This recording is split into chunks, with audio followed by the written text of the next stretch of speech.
Mu ne muku barka da zuwa wannan channel namu. Da Allah jama'a ku danna mana subscribe sannan kuma ku danna ƙararrawa kar ku manta ta yadda da zarar mun ɗora za su an ciwo wayoyinku. An gano bidiyon sojin Najeriya suna waƙoƙin sukar Boko Haram da cewa ya taɓa zukatansu. Sojin na Najeriya wato zakararrun sojin Najeriya suna waƙa tare da kushe lamarin Boko Haram.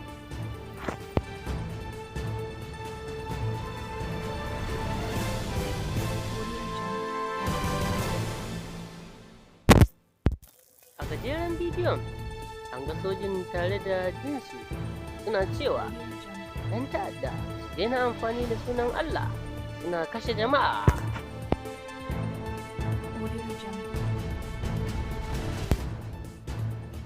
Kamar yadda sojin suke cewa Allah mai girma ne da buwaya kuma baya kashe jama'a, don haka su daina fakewa da shi suna barna.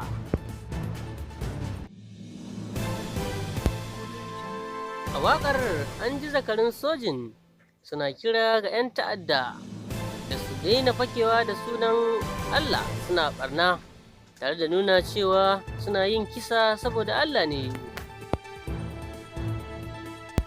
To, a nan muka zo ga ƙarshen wannan labari.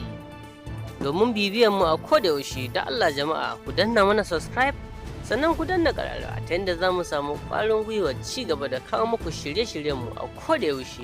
Mun gode.